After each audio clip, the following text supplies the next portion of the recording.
He knelt to heal the alien queen, never guessing Elias Rowan had never planned to kneel before a queen. He had crossed half the galaxy because a message reached Earth that no one else answered. An alien empire, old and powerful, was asking for a human healer. Not a warrior, not a diplomat, a healer. Many thought it was a mistake or a trap. Humanity was still new among the stars, still learning the rules, still treated like a minor species. But Elias read the message again and again, and he heard something familiar inside it: desperation. Now he stood inside the heart chamber of the Velthira Empire, surrounded by beings taller, stronger, and far older than him. The room was vast and quiet, filled with soft blue light that flowed like water along the walls. Symbols moved slowly in the air, changing shape as if they were alive. At the center of the chamber rested the alien queen. She lay on a raised platform made of crystal and living metal. Her body was long and elegant, covered in faintly glowing patterns. Her breathing was shallow. Every breath seemed to take great effort. Around her stood the high court, commanders, scholars, and healers, each wearing expressions of fear hidden behind rigid control. Elias felt the weight of their eyes the moment he took his first step forward. He was small here, just a human in a simple medical uniform, carrying a compact healing kit that looked almost childish compared to the advanced devices lining the chamber. Some of the alien healers had extra limbs, glowing eyes, or minds linked directly to machines. They had been trying to save their queen for many cycles. They had failed. One of the High Guardians spoke, his voice deep and echoing through the chamber. "Human," he said, "you stand before the Mother of Stars. You will kneel in honor." Elias paused. He looked at the queen. He looked at her face, peaceful but strained, like someone trapped between sleep and pain. He did not feel fear. He felt focus. Slowly, calmly, Elias lowered himself to one knee, but he did not bow his head in worship. He knelt beside the queen. A wave of shock moved through the chamber. Several guards shifted their weapons. The alien healers murmured sharply, their skin colors changing with agitation. "He dares," one whispered. The guardian stepped forward, anger rising. "Human, that is not." Elias spoke before the guardian could finish.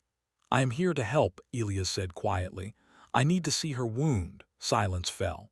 The guardian stared at him, stunned by the calm tone. No fear, no arrogance, just certainty. Another figure moved forward, older than the rest, its eyes dim with exhaustion. This was the first healer of Velthira, a being who had studied life longer than Elias had been alive. "We have shown him all scans," the first healer said. "None succeeded, none slowed the decay." Elias shook his head gently. "Scans are useful," he said, "but they don't tell the whole story." With careful movements, he opened his kit. Inside were tools that looked simple, light instruments, thin fabric seals, small vials. Nothing impressive, nothing powerful. One of the alien healers made a low sound of disbelief. "You bring children's tools into the Queen's chamber." "These tools healed humans when we had nothing else," Elias replied. "They are enough." He reached out slowly, giving the guards time to stop him if they chose. No one moved. His fingers hovered above the queen's side, where the glow of her patterns faded into a dark, broken shape. The wound was not open, but it was wrong. The air around it felt heavy, like something pulling inward. Elias closed his eyes for a moment and took a breath. Pain, he thought, is information. That was something his mentor taught him long ago. Humans learned early that pain was not an enemy to erase, but a signal to understand. You listened to it. You followed it. You respected it. He placed his hand gently near the wound, not touching at first. The monitors around the chamber flickered. Numbers shifted. One of the scholars spoke sharply. "Her core rhythm has changed." "That's impossible," another said. "No treatment has affected it." Elias opened his eyes. "She's responding," he said softly. "She knows I'm here." The guardian took a step forward. "You claim awareness where none exists." Elias did not argue. He slowly adjusted his position, bringing his hand closer until his skin barely brushed the queen's surface. The glow beneath her patterns changed. It softened. Her breathing, shallow and uneven moments before, slowed into a steadier rhythm. The chamber filled with quiet sounds, alerts, shifting lights, hushed voices. The High Court watched in disbelief as systems that had shown steady decline now showed balance. "What are you doing?" the first healer asked, awe slipping into his voice. "I'm not fighting the poison," Elia said. "I'm asking her body to show me where it hurts most." "That poison was designed to destroy," the healer said. "It adapts, it resists." "Then we don't resist," Elias replied. "We guide." He spoke as he worked, not because the aliens asked, but because it felt right. "On Earth," he said, "our bodies are fragile. We don't have natural armor. We don't live for centuries. So we learn to work with what we have. We listen." He applied a thin seal from his kit, adjusting it with care. The material adapted to the queen's form, changing shape without pressure. A guard whispered, "Her pain signals are decreasing." The guardian clenched his fists. "This should not be possible." Elias glanced up at him briefly. "Hope often looks impossible at first." Time passed strangely in the chamber. Minutes felt like hours. Elias remained steady, his movements slow and precise. Sweat formed on his brow, not from fear but from effort. Healing took patience. At one point his hand trembled slightly. The first healer noticed. "You weaken." Elias smiled faintly. "I'm human, that happens." He adjusted his stance and continued. The queen's chest rose and fell more deeply now. Her skin patterns brightened, flowing in smoother paths. The darkness around the wound began to recede, not vanishing but losing its grip. Then something happened that no one expected. The queen's fingers moved, just slightly. Elias froze, not pulling away. Her eyes, closed for many cycles, slowly opened. They were vast and luminous, filled with ancient awareness. Every being in the chamber dropped to their knees, every being except Elias. He remained where he was, kneeling beside her, his hand still steady, his eyes meeting hers without fear. The queen looked at him for a long moment, not at his uniform, not at his tools, at him. A presence filled the chamber, gentle but powerful, like the calm after a storm. Her voice did not travel through air, it formed directly in their minds. "You are not afraid," she said. Elias swallowed, but he did not look away. "I am careful," he replied. "There's a difference." A ripple of emotion moved through the court, shock, confusion, something close to wonder. "You kneel," the queen continued, "but not in submission." Elias nodded slightly. "I kneel so I can help." Silence followed. Then the queen's gaze softened. "Stay," she said. Elias let out a breath he didn't realize he was holding. "I'm not done yet," he said. For the first time in many cycles, the Queen of Velthyra closed her eyes, not in pain, but in rest. And the galaxy shifted, quietly, around a single human who only wanted to heal. The chamber did not return to normal after the Queen closed her eyes. Nothing returned to normal. The High Court remained on their knees, frozen by the weight of what they had witnessed. The glowing symbols along the walls slowed their movement, dimming as if the chamber itself was listening. The air felt warmer, softer, no longer sharp with fear. Elias stayed where he was. He did not pull his hand away. He did not rush. He watched the queen's breathing, counted the steady rise and fall of her chest, and adjusted his tools with careful focus. Healing, he knew, was not a single moment.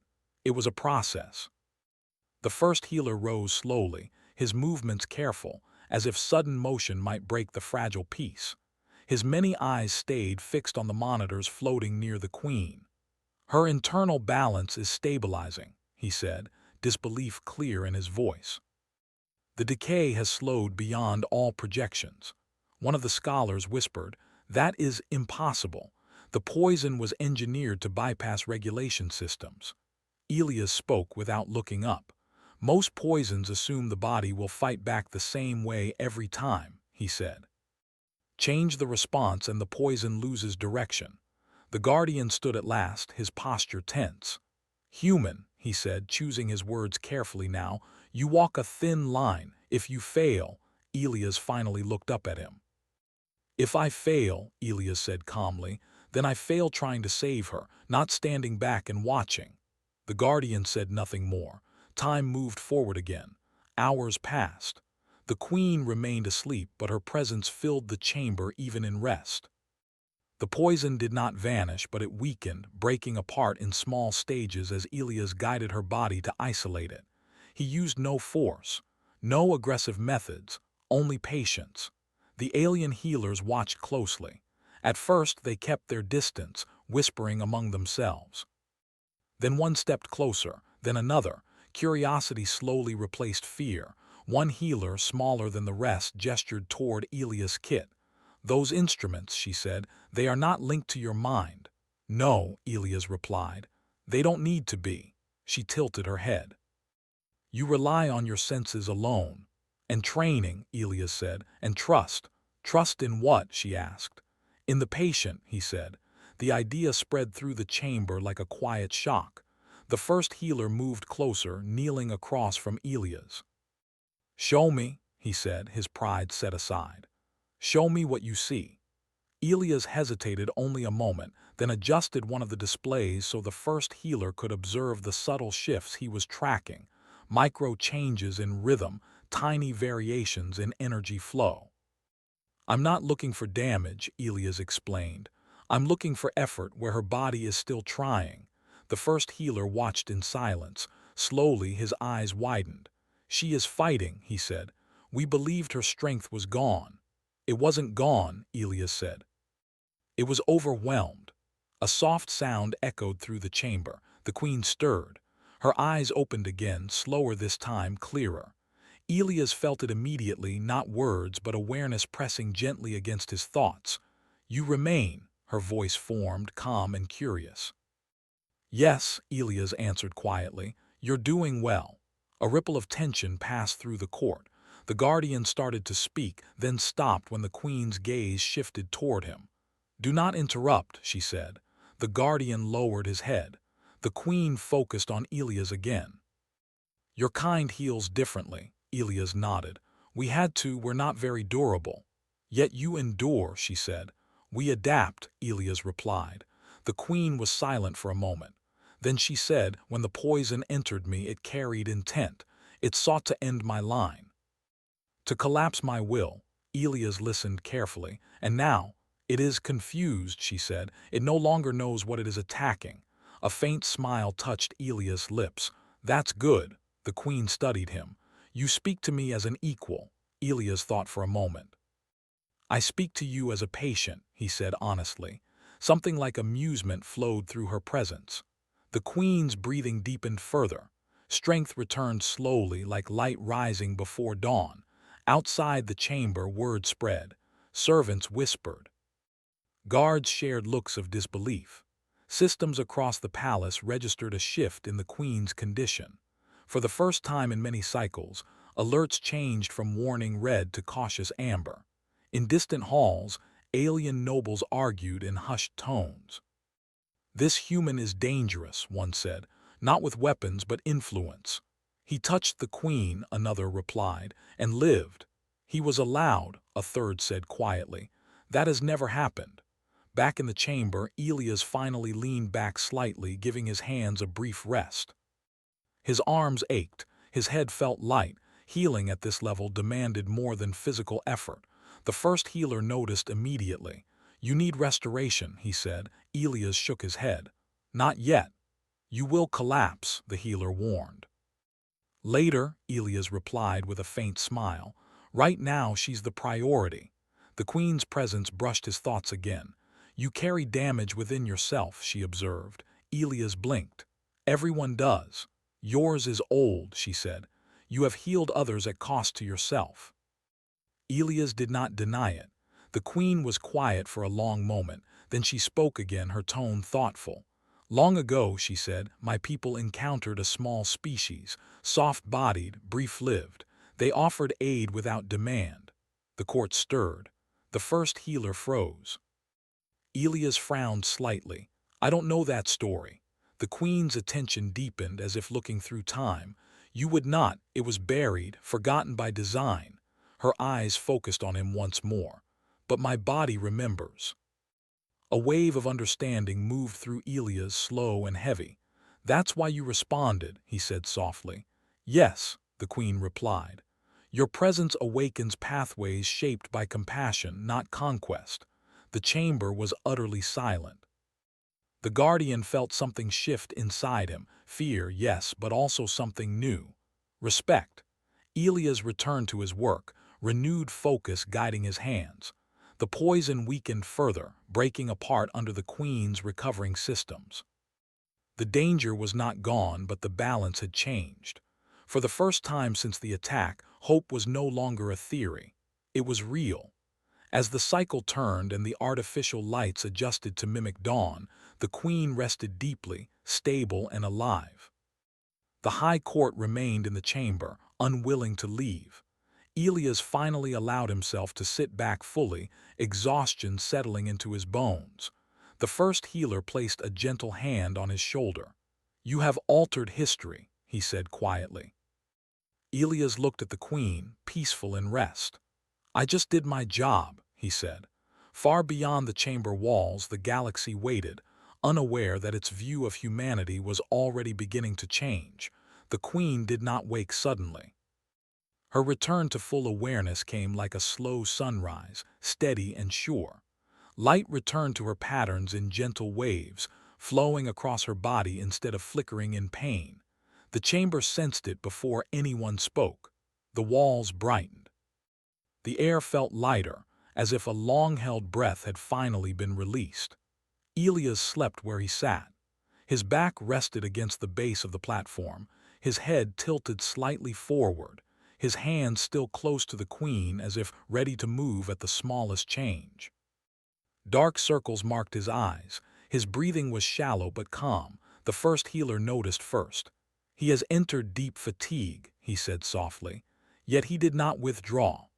The guardian crossed his arms, watching the human with a new expression, no longer suspicion but concern. He should have rested. He chose not to, the healer replied. That choice saved her. The queen's eyes opened. This time there was no shock, no rush of movement from the court.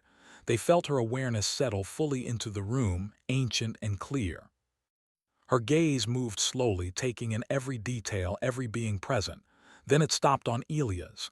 He has given too much, she said, her voice forming gently in their minds. The first healer bowed deeply. We urged rest. He refused. The queen extended one long, graceful hand. Then I will give in return. A soft pulse of energy spread from her touch, not sharp or bright, but warm. It wrapped around Elias like a blanket. His breathing deepened. The tension in his shoulders eased. Elias stirred and slowly opened his eyes. For a moment confusion crossed his face. Then he saw her fully awake, watching him. He sat up quickly. He stopped himself. How do you feel? The queen regarded him with calm curiosity. Alive, she said, because of you. Elias let out a breath and smiled, tired but genuine. Good. The court remained silent, sensing something important unfolding. You may rise, the queen said, not as a command but an invitation. Elias stood unsteady at first. The guardian moved instinctively to support him, then paused, unsure. Elias waved him off gently and found his balance. The queen shifted her attention to the gathered nobles and healers. For many cycles, she said, you believed my survival depended only on strength and power. No one spoke. That belief nearly ended me, she continued. This human did not bring power, he brought understanding. She turned back to Elias. Tell me, she said, why did you come? Elias hesitated. The chamber waited. Because you asked, he said simply. And because no one deserves to be alone when they're hurting. A quiet ripple passed through the court. The queen studied him closely. You expected no reward. I didn't think about rewards, Elias replied. I thought about time. You were running out of it. Silence followed, thick and thoughtful. Then the queen spoke again, her voice deeper now, carrying memory. My people once walked the stars without caution, she said. We believed ourselves destined to lead, to shape, to rule. When we encountered your kind, you were not spacefaring. You were scattered across your world, divided, fragile. Elias listened, surprised. We observed you, she continued. We did not reveal ourselves, but one of our explorers was injured, crashed, dying. The first healer's eyes widened. That record was sealed. Yes, the Queen said, sealed because it challenged our pride. She looked at Elias again. Your ancestors found the explorer. They could not understand his form, his language, or his origin, yet they tried to save him. Elias felt a strange tightening in his chest. They failed, the Queen said gently, but in trying they changed us. Their care left a mark not on our history, but on our biology. The court murmured in disbelief. Our kind evolved with strength, she continued, but that moment taught us vulnerability. Our bodies adapted to respond to compassion, to slow, gentle intent. We buried that truth because it made us uncomfortable. The first healer bowed his head. We forgot what shaped us. You did, the Queen said, but I did not, and my body did not. She gestured toward Elias. When he touched me, those pathways awakened. The poison lost its hold because it could not override trust. Elias swallowed. I didn't know, he said quietly. That is why it worked, the Queen replied. You did not act with expectation. The Guardian stepped forward slowly. What does this mean for humanity? The Queen's gaze swept the chamber. It means, she said, that you misjudged them. She turned fully toward Elias, her presence focused and clear. You knelt to heal me, she said, not knowing who I truly was to your kind. Elias met her eyes. I knew you were someone who needed help. The Queen was silent for a long moment. Then she smiled. It was not a human smile, but the chamber felt warmer because of it. Your people will no longer be unseen, she said. Elias felt his heart race. I didn't come here to change politics, he said quickly. I know, the Queen replied. That is why you will. The court shifted uneasily. Power was changing shape and they could feel it. The first healer stepped beside Elias. Your methods, he said, we wish to learn them. Elias nodded. I'll teach what I can, but it's not just technique. What is it then? The healer asked. Mindset, Elias replied. You don't treat life like a problem to crush. You treat it like something to understand. The Queen rested back against her platform, strength clearly returning. Prepare the council, she said, not for judgment, for recognition. The Guardian bowed deeply. As you command. Elias looked around, suddenly aware of the weight settling onto his shoulders. I'm just one person, he said. The Queen's voice softened. One is enough to begin. As preparations began quietly around them, Elias returned to the Queen's side, checking her readings one last time. Everything held steady. You'll recover fully, he said. It will take time, but the danger has passed. I am patient, she replied. I have learned from humans. Elias smiled at that. Far beyond the palace, messages began to move through the empire. Not declarations, not threats, questions. Who are humans really? And for the first time, the galaxy did not ask that question with fear, but with respect. The council chamber of Velthyra had never been so quiet. Representatives from 100 star systems stood in wide arcs beneath the great dome. Their forms were many and strange, tall, small, bright, shadowed, but all were silent. At the center, upon a living platform of light, stood the alien queen. She stood without support. That single fact carried more weight than any speech. Elias Rowan stood several steps behind her, feeling very small again. He wore the same simple medical uniform. No symbols, no honors. He had asked not to be given any. The Queen had agreed, though she had smiled in that thoughtful way that suggested she intended to ignore part of that request later. The Queen raised one hand and the chamber responded. The lights dimmed slightly, focusing attention. Many cycles ago, she began, her voice flowing into every mind present, I stood before you as a symbol of endurance. Today I stand before you as proof of change. Murmurs moved through the council. You know of my illness, she continued. You know that every advanced method failed. You also know who succeeded. Her gaze moved to Elia's. Every eye followed. Some showed curiosity, some disbelief, some unease. This human did not bring armies, the queen said. He did not threaten. He did not bargain. He knelt. Elias shifted uncomfortably but said nothing. He knelt not to submit, the queen continued, but to understand. The chamber listened as she told the truth of the forgotten encounter long ago, of compassion shaping biology, of trust defeating poison where force could not. She did not soften the words. She did not protect pride. When she finished, silence followed. Then one delegate stepped forward, its voice sharp with disbelief. You would reshape galactic balance because of one healer. The queen met the question calmly. I would reshape it because of what he represents. Another voice followed. Humans are young, divided, unstable. Elias expected the queen to respond. She did not. Instead, Elias took a slow step forward. He had not planned to speak. But something inside him knew this moment mattered. He cleared his throat.